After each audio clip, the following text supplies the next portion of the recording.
ছিল পাকড়তলা। ফতাপুরে ছিল। ও ফতাপুর ছিল তাই রে, ফতাপুরতে ঠিকানাতে কি হলি বাড়ির বিক্রি না কি হয়ে গেল, সে পারে গেল শালবোনা। হুম শালবোনা বাড়ি করি সবে করি ঘর কলিতে, ওই দেখ শালবোনা যায় হয় না, সবে করেছিল জমি জায়গা কিনেছিল, ঢেকুটা কিনেছিল। তো শালবোনা যায় এদের কিবা আমার যাইতে আর সাঁতালে এদের বলে গরু নাকি ধান খাইছিল, সাঁতালের ধান খাইছিল, এটা কয়ে পাবো না, সাঁতালের ধান খাইছিল না, আমার জাতের জাত হয়ে গেল। তো মারামারি লাগিয়েছে, তো ঢেলার লোক জড়ো হয়েছে, তাই বলে দয়াকে সুশীল বাবু জাত মাটি তো জাত ইয়া শিমলের আছে জাত মাটি খুব পছন্দ করে, জাতটা খুব চিজবার জুত হুম জাত মাটি, জাত মাটি ছিল বলে ওঠি, জাত মাটি তাই না ওরা ছুঁয়ে যা হুম বাসাটা নিয়ে চলে গেছে, ও না ওরা মারামারি লাগিয়েছে ওঠি না, ঢেলের লোক জড়ো হয়েছে, হুম আর মারামারি লাগিয়েছে দিয়েছে, সাঁতার লোক বাসাটা দিয়ে বাড়িতে মাথা ফাটিয়ে দিয়েছে, সাঁতার মাথা ফাটিয়ে দিয়ে তখন সাঁতার করা লড়াই টড়াই ছুটে ভালো হয়ে যায়, তখন ওগুলো ভয় দেখায়। তা আবার নালমন মোর মাথা ফাটেছে, ওই জন্য থাকা করি কোনোদিন কোনো শেষ করিনি, ওই ভয়ে ঠেলাতে ওই পাড়ি আনি ঠিকানা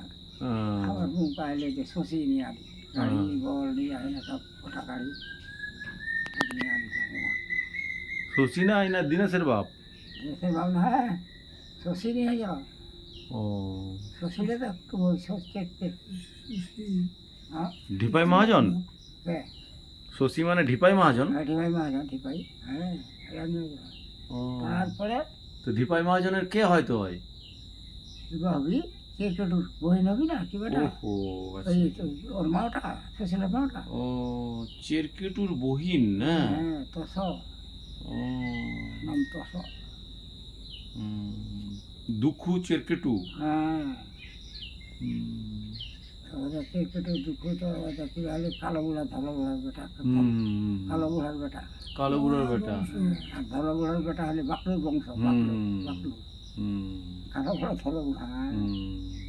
রৌড়াই নিয়ে রৌড়াই না বাড়ি বাঁধি দিয়ে না, ধলবুড়ার নাম ছিল ভবন, হ্যাঁ হ্যাঁ হ্যাঁ হ্যাঁ হ্যাঁ হ্যাঁ আর কালো বুড়ার নাম ছিল দুঃখ। না চেরকেটু। একটু তোর বেটা, ওটা ও একটু তোর বেটা, আর ধলো বুড়ার কালো বেটা, ও আচ্ছা আচ্ছা, ভবন আর দুঃখু ওরা দু ভাই।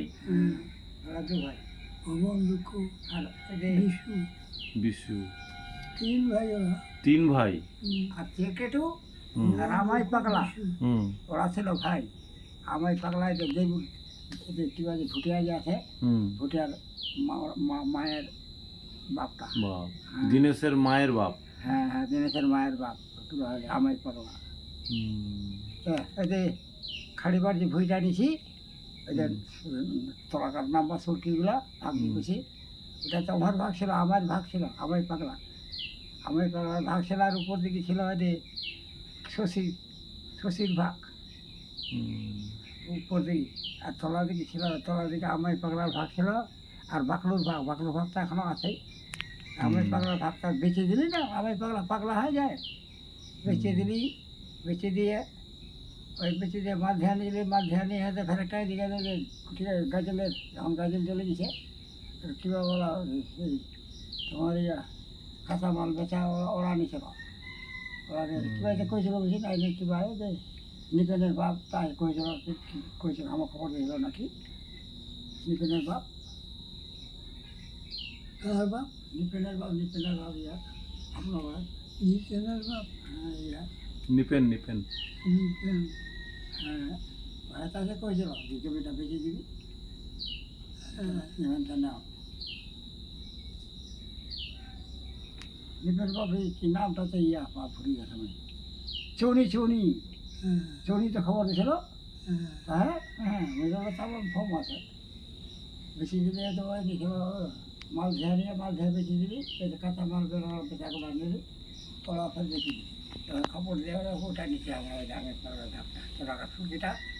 উপরকার ভাগটা তো শশীর ভাগ ছিল, আর বাকলু ভাগটা আছে তোলাকা এখনও আছে, হুম শশীর ভাগটা তো বসে ধান আছে না, তো ধান কিনে তখন একটা গরু নিয়েছিল, বল দিয়েছিল 60 টাকা দাভারের পাস করে দিয়েছিল, গল্প মাত্র না দাভারের কুস্তি করে ওগুলো নিচু ঘুরেছি এইটা তো এটা তো চুয়ারি ছিল মদরের বহিন কপনেনি হ্যাঁ শশীগোলটা ডাঙাটা কপডাঙ্গাটা এমনি নাম বলছি কপডাঙ্গা কপনেনি কপনে তো ছিল হ্যাঁ ওই আমাদের আসে গুরু ঠাকুর নিয়ে আসে ওই সোনা কিনেছিল হ্যাঁ শশী হ্যাঁ সোনা কিনেছিল সোনা হ্যাঁ এত বড় সোনা একটা সোনার চোখকে দিয়ে ঢেল কিছু নাই আর খুব ঠকা ছিল আর সেবা ছিল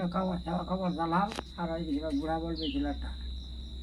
কখন দিয়ে করে উঠে দিছে একজনা আগে আগে যাচ্ছে একজনা ওখানে টপ করে উঠে খালি কিটা দেখতে সোনা আর ওরা পাশাপাশি দুজনা আর ওরা দুজনা আগে আগে এত সোনা পাশা দিয়ে লোকটা বলে পাওয়া যায় হ্যাঁ এটা তো আমিও দেখতে পাচ্ছি আর তুমি টপ করে উঠে নিলে তা উঠে নিলে তাই তো ভাগ তো আমিও পাবো হুম ওই সোনাটা ওরকম করতে করতে বলো তাহলে ভাগ তো পাবো তো কেমন করে কাটা যাবে তো কাটা তো যাবে না এখন কী করে কাটবেন এটা সোনাকে কাটা যায় এখন এখন বাবা যায় বিক্রি করে দিব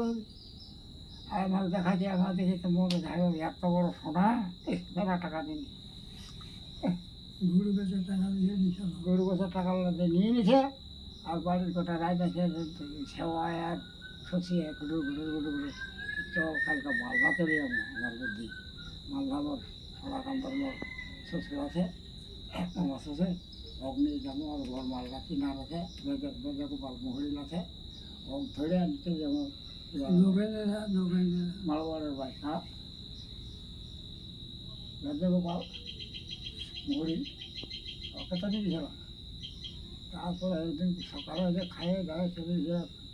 তোমার সোনাকান্ত হয়ে গেছে হ্যাঁ সোনাকান্ত মামা শ্বশুর মামা শ্বশুর বলিয়ে খেকেন্দু না মুকুন্দু না খেকেন্দু নাম খেকেন্দু মালদা মালদা চলে গিয়ে তিনজন আয় না চলে গিয়ে ও দেখেছে আমার বাড়ির মামা বাচ্চারা শ্বশুরও দেখেছে হুম। তারপরে যাই যে খেকেন্দের ওর শ্বশুর মামা শ্বশুরে ওর তিন আসছিল